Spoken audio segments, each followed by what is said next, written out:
Identify yourself for me. I'm a police officer. No, you're not. You're not a police officer. No, let's verify that, sir. No, you just said you were a police officer. Right. Right, okay, so let's verify that. And why's that then, sir? Why's that? Tell me why I can't. Tell me why I can't, sir. And first of all, you should have told me under section 3.5, okay, that you actually turned your camera on and you were recording. Yeah, but you should have informed me, sir. Okay? Could you identify yourself for me, please, sir? Could you identify yourself for me? Your collar number, please. My number is here. You can see me. No, your number's not on the front. 7334. And yours is 7916. And yours is 7918. Okay, thank you very much.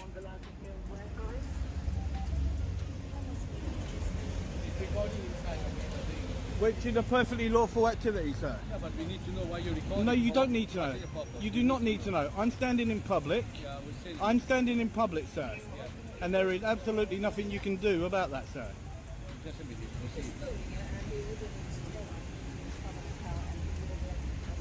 Okay, so what you got here, guys, is you got 3 PCS. So, and that's the thing. Right, and that is what you have, okay? So you got this officer impersonating an officer by saying he was a police officer, and that's the problem. So, yeah. So, I will carry on about my business as I'm allowed to. Recording you. And? We are recording you Yep. on the camera. And? I have asked officer to come and talk to you. Yep. And whether or not I wish to talk to him is my business. I'm just letting you know. Yep, no, that's fine. Thank you very much for letting me know. I appreciate that. We are staying here until the officer comes down. Okay, well, I may not stay here. That's fine, sir. So, I need to let you know. no, that's fine, and you're perfectly, and I welcome that, and thank you very much for letting me know. Welcome, sir. Okay? What's your name, sir? It doesn't matter what my name is. My name's Tipo1. Thank you very much. Although commonly, sadly I've got a group of rest areas on our side of the Okay. road, although the map shows all there. So you can see there, I was filming in here, I'm waiting for the van to come out. These came out. This lady's quite nice, she's been really polite, really professional. This gentleman has been very professional as well, very polite. And then this one actually told me he was a police officer when he is a PCSO, and nothing more. He also then didn't tell me he had... Hold on to your seats, because this interaction at Hammersmith Police Station is about to get wild. What starts as a seemingly normal question, someone filming outside a police station, quickly spirals into a tangle of misrepresentation, rights, and overreach on one side. We have a citizen exercising a legal right, filming in public. On the other, we have PCSOs and officers who seem to forget the basics of identification, procedure, and proportionality. Right from the start, you'll notice miscommunication, tension, and a dramatic misstatement where someone claims to be a police officer when they are not. The key players here are crucial. PCSOs who appear unsure of protocol, an auditor calmly insisting on his rights, and the subtle tension that arises when legal boundaries clash with perceived authority. By the end, viewers will be left questioning, what exactly is the line between lawful observation and suspicious behavior in the eyes of law enforcement? Get ready for misidentification, multiple confrontations, and moments that perfectly illustrate. Yeah, it's a peak. So that was a very, very interesting one, that when you look at it and you look at the way that it went, to actually come up to me and tell me he was a police officer. Wow, that's got to be a first. And also, just to let you know, for people that may not have been seen any of my other videos, this is the first interaction. Oh, there we go, blue lights. Okay, how's that for you? So then you got these guys here. So yeah, so you got these guys here.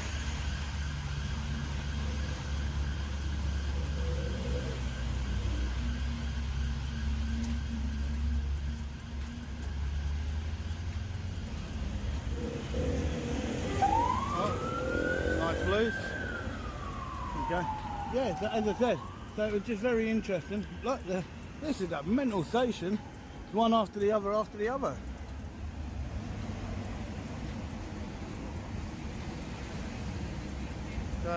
So that was a nice little bit. Just walk up to the other gate and 2 cars come straight out. we can normally wait a little while to actually get that, which was quite interesting. And then as So actually claims to be a police officer. That is not a trivial detail. Identification is foundational in public interactions. Without it, accountability evaporates. The misrepresentation instantly sets up tension. The auditor now has to navigate a situation where authority is claimed falsely, while still remaining calm and collected. In a legal context, matters filming in public is lawful, and there is no requirement to explain personal motives. This clash between perception of authority and actual rights becomes the heartbeat of the encounter.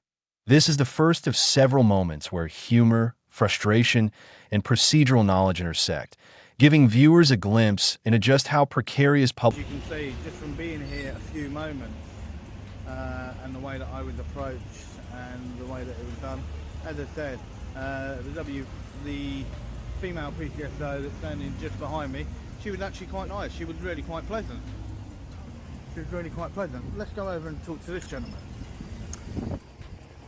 Sir, would you mind if I ask you a couple of questions, if you don't mind? What you ask? Oh, no, I just asked you a question. Do you mind if I just ask, what made you get into becoming a PCSO? Well, I can't tell you everything really. No, just give me a... Well, it's my choice. I want to become a PCSO. It's my choice. Yeah, I know it's your choice, sir. I can't tell you everything. No. But were you doing it to try and make the world a better place? Were you trying to make the streets safer? You all this question. All you have to do, wait. There's some officers coming to talk to you. That's how you. Well, they can come out, but I don't have to talk to them. Yeah. Let's verify Yeah, that. if you can wait, that'd be nice as well. No, that, Yeah. and That as you doesn't can, mean and as you there's can, nothing to hide anyway. So. and as you can see, I'm nice and chilled, and I will talk to you. Yeah. And as I said, for yourself and this lady here, you two have been really nice. Okay, but then when you take that other gentleman, he should not say he's a police officer. He's not a police officer. Okay. So, and that's the problem. Okay, he can't tell me he's something when he's not, sir. No, we are community officers. Yeah. Correct. That's why we can't. That's why we talk to each other. It's just Yeah. like some officer will come and talk to you. That's all. And that's fine. And sir, I welcome any interaction. Yeah, that's fine. Okay, I welcome any interaction. Okay. So, are there how many the PCSOs here? So, are they actually based here, or do they come in from somewhere else? I can't answer you this question. Okay, are you based here or not? I'm based over here. Yeah, that's what I'm saying. Are you based here, or do you come from somewhere else? 3 PCSOs are deployed just to manage someone filming from public property. From a resource allocation standpoint, this is fascinating. Lawful activity shouldn't require multiple officers standing by. Yet here, the auditor points out the extra personnel called for a non-crime situation, highlighting inefficiencies and possibly a misunderstanding of legal rights. This also exposes an emotional element. PCSOs are clearly cautious, but perhaps not fully confident in how to respond to lawful filming. For viewers, this raises the question, how often might public rights be curtailed simply because officers aren't trained to handle these low-risk, high-visibility... They've got to be truthful. They can't lie. They can't go blah, blah, blah, and that's what they need to do. So, and that's what they need to be aware of. Alright, we're just sitting around this side, so we're at the gate, alright? What I'm going to do, mate, so I can see you're filming myself and our officer, good part of body wants on as well, okay? No worries. Thank you very much for telling me. I appreciate that. No worries. Start off now, my name's PC Danny Griffiths, 3516 Alpha Whiskey. Thank you very much, sir. 2839 Alpha Whiskey. Thank you very much, sir. So we can see that you're filming the police station. Yep. That can raise some concerns for us. We're just asking why you're doing that. No, I understand that it may raise concerns for you. What I'm doing is I'm just doing a quick video about the police station and about Hammersmith Police Station to do with why, when you look at the amount of calls that go into the police, that out of Hammersmith Police Station for burglaries and that, it's only 1 in every 27 people then that are visited from that. So 127 goes in. One in every 27 burglaries, the police attend That's not in true. Hammersmith. That's not true. I can't speak for the other teams that work at Hammersmith. Our team seems to see it every Well single burglary. then you need to actually go back and look at the statistics then and look at the actual stats. So again, that might be a question for my superiors. We can't answer that here now. We're obviously just concerned about Yep. what you're doing. No, that's fine. I'm more than happy with your explanation. That was if we preferred you didn't because of the high security risk around the station itself. Well, first of all, can you tell me, is the police station secure? Yes. Am I standing in public, sir? Yes. Right, well then there's no problem whatsoever then. However, you filming can be classed as sort of intel, covert intel. So So what are you saying? The PCSO misidentifies themselves as a police officer. That's a clear breach of basic protocol. Proper identification isn't just a courtesy. It's a legal requirement for transparency and accountability. The auditor immediately notices this, calmly documenting the misrepresentation. From a viewer perspective, this is satisfying because the auditor demonstrates knowledge of protocol, while the PCSO is exposed without confrontation. It's a textbook example of how accuracy, civility, and awareness of rights can turn what could be a heated dispute On an officer actually committing murder or doing rape, okay, I could say that I think that you're a potential rapist, and it's the same thing. You can't go off of that presumption, sir. I'm standing here, you've asked me what I'm doing, I've told you what I'm doing, sir. And as you can see, I'm really chilled out, and all what I'm doing is a quick documentary, okay, and speaking to officers. And as I said, I welcome any interaction from any officer, and that's how it should be. And most of all, when you actually came and you approached me, you are most probably the only officers so far from here that have actually came and approached me correctly. First of all, you told me you're putting your body-worn cameras on, then you identified yourself correctly. When you take that PCSO that was actually telling you when he was walking up here, when he first came out the gate, there was 2 police vehicles that were coming out the gate. He stopped me, and then he actually told me outright he's a police officer. He's not a police officer, he's a PCSO. He can't say he's a police officer. That is wrong information to give to the members of the public. He cannot do that, sir. Okay, well, I didn't witness that. Yeah. Okay, so I'll take your word for it. Okay, so in terms of footage, all right, have you got what you needed? No. As soon as I'm done, then I'll be on my way. Do you know roughly how long that's going to be? I couldn't tell you, sir. I could be here 5 minutes, I could be here half an hour. I couldn't tell you, sir. As soon as I'm done, then I'll be on my way. Would you do post on YouTube, Facebook, or? No, not all the time. I look at the footage, I speak to local people, and then I see what then local people would like to be done. Okay, do you do this like around like public police stations, or is it purely Hammersmith? No, I go around the whole country. You're around the whole country? Yep. Okay, so where are you from? It doesn't matter where I'm from, sir. I'm not trying to think. No. I decline to answer that. I don't need to answer my whereabouts and where I'm from. No worries. I was just trying to make chat, mate, that's all. No. comes into focus here. 3 PCSOs are essentially waiting for an officer to arrive, maintaining a holding pattern. Meanwhile, the auditor is standing in public, doing something perfectly lawful. This isn't just a curious anecdote. It speaks volumes about operational priorities. Multiple officers deployed for a non-crime scenario could have been attending to other pressing calls. And it highlights the disconnect between perception of threat and actual risk for the audience. This is a critical point. Procedural overreach often stems from uncertainty, not malice. It's a teachable moment about the delicate balance between enforcement, legality, and public accountability. Any particular reason for that at all, or because you feel like you don't have to? No, I've committed no crime and I've broken no law, sir. No, absolutely. We're not saying So, you don't. and that's why as I said, I don't have to account for myself or for my details. Oh no, we're not saying you have to. We're absolutely not saying you have to. We're just asking if you would like to. Yeah, and as I told you, I will decline on that. While you are actually here, can I ask you both a couple of questions, if you don't mind, sir? Yeah, go ahead. Yeah? At this moment in time, as you know, there's a number of different forces all up and down the country, and they all operate slightly different. We all know that. But at this moment in time, a lot of members of the public up and down the country, and you've only got a lot in the paper, online, and so on and so forth, that they feel that there's a bit of a divide between the police and the public. Okay? Now, there shouldn't be, and a bridge needs to be built to actually fill that gap. Okay? That's something that needs to be done. We need the police. They do one hell of a job, but what we need to do is it's the bad officers is what gives the good officers a bad name. But what we need to do is we need to try and bridge that gap, and we need to try and bring the police and the public back together.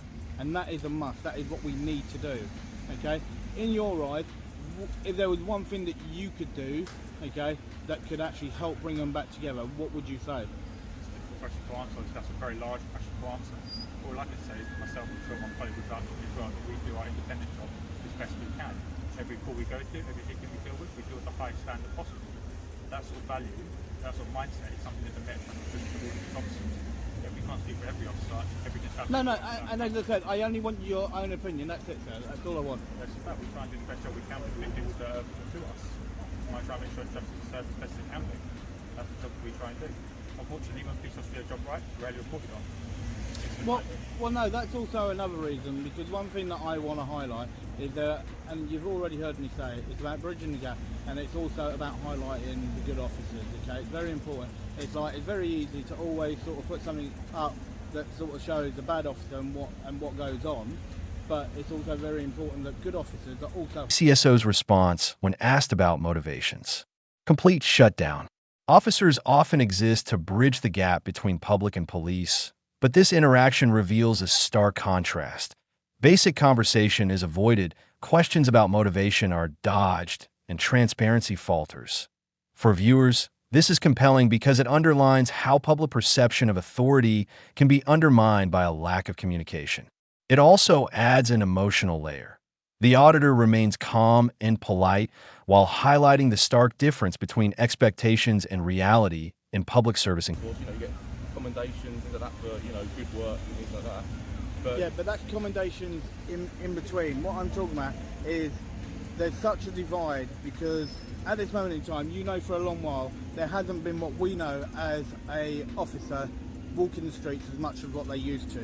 And because of what's happening, the police now doing more and more work actually in cars and driving around. They're not actually on the street, and they're not engaging with full local people. And that is a big worry when you look at the way that things are. It's a big worry. Again, it's a lot of answers to that question. You say there are officers on the street, we have local SNT teams looking forward around London who do foot patrol. We also use cars a lot more because London is such a sports metropolis. We have to answer calls in a variety of locations, especially on the outskirts of London, which have a larger map, which have foreign cars. It's not financially viable for us to rent loads of pieces on the street, answer calls such as that, which is why we have things like SNT wards, which are local police encouraged to deal with smaller issues than people on the street. I understand that we don't have many police on the ground, which is why we have things like PCSOs, special constables to try and help fill those gaps. Those are things that the Met does. I'm sure other constabularies do to try and fill that void as well. I understand your concerns, I really do, but unfortunately that's not a question for the constables to answer. Okay, so here's another one then. If there was burglary up the road, right, and that was being done, and then you have a problem in a shop up the other way up the road, why is it then that the police often get sent to the business rather than the actual burglary? It's not us decide who goes to what call. Yeah, but do you think that that's right, putting a business before the public? Well, I don't know the situation. It's not just the case of that's the business, that's the burglary. It's the information we have at the time. It's not us to decide which call is which grade is, which needs more attention than the other. We answer the call, we do the best job we do when we get it. Okay. And I know that every officer knows this, I know this for a fact. When you look at the way that things are prioritised, i.e. prioritising 1 for a call, 2 and 3 and 4, okay, when you look at those actual prioritising, then why is it that as a whole they put the actual businesses at first and the public, depending on what it is, at 2 and 3? That can't be right. That's not right in any way. I'm not sure it is. I think every individual call is taken on the merit of the information we have at the time. For example, if a presidential address has a lot of calls going to it, has special measures in it, it's going to rank a lot higher than perhaps a business in the middle of the night that has burglar alarm. Again, I can't say that it's for certain. That's for the beforehand to decide the information they have themselves. We have to do the best job that we can once we attempt an address, which is obviously what we always do. Obviously, so I see you have some more questions. I think meeting crew as well, we're happy that you're not having any issues here, but we're going to go back inside. No worries, that's perfect. Okay, thank you very much for your time, gentlemen. Okay, I don't need. Okay, and that's no disrespect to you, I just don't need a suggestion. I make sure where I am, I'm in control of what I do, and I don't enter any areas that I shouldn't be in. Okay? No, you don't do anything wrong. Absolutely not. We're saying if any member of the public was standing around here, there's no entrance later or cars coming in out of blue, that sort of time. I just thought you'd get off by a car. And that's why I say, as you can see, I was always standing here, and exactly what everyone else does when I'm ready to cross, then I cross. Yeah. And as you would any other road, you look left and right and then move. No worries. Okay? Good day, sir. No worries. And yourselves, take care, gents.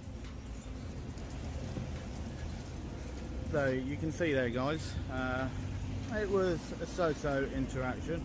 I wouldn't say it was the best, I wouldn't say it was the worst, but at least they identified themselves correctly and in the correct manner. That's what they done, was they correctly identified themselves in a correct manner, But then when you actually look at the PCSOs and the way then they actually done it, and the way that the PCSO's done it, you can't have a PCSO coming out saying to me. So that's just hold tight. So I'm doing very well, thank you. I just asked you what you're recording here. Pardon? I just asked Well, first of all, could you identify yourself for yeah, me, of course, please? you say there was actually Hammersmith Police Station. You just see me inside the police station. And your collar number? Caller number 3361. Thank you very much. All right. I was just asking what you're doing. I'm doing a documentary Doing a documentary Yep. on the police. the police. Okay. Yep. Is there any particular reason why you're videoing our forecourt? Okay, cool. Is there any reason why you're recording the? Yeah, because I legally can. Okay, you know, not great. Could you identify yourself for me, please? Sorry. Could you identify yourself for me, It's please? Roger. You have my surname And my your shoulder collar number 343. 343. Thank you. And yourself, sir? I see that there. 5125. Thank you very much, sir. We're just checking for the security reasons why you're recording the Okay, well, could you answer me a question? Is the building secure? Yes, but Am I? Hang on. Am I on public? Am I on the public pavement? That's absolutely fine, but I'm in the right to just ask you why you're doing it. It's a police station. So I'm asking. So we are asking you a question. Yep. And I don't have to answer that question. Oh, that's absolutely fine. You can stand here and record it. That's absolutely fine. So what are you doing that for? Pardon? What are you doing that for? Because I legally can, sir. For what purpose? Like, It makes no difference what does purpose, it give? sir. What does it give to you? Like, It makes no difference for what purpose. I don't need to have a purpose, sir. I'm well within. What's your name? It makes no difference what my name is, sir.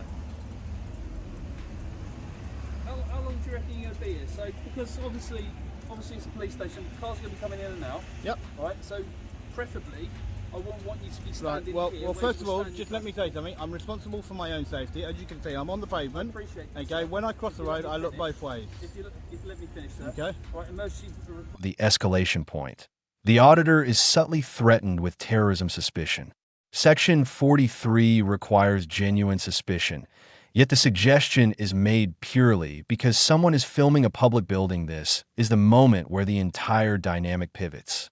The auditor's response, comparing presumptions about potential officers.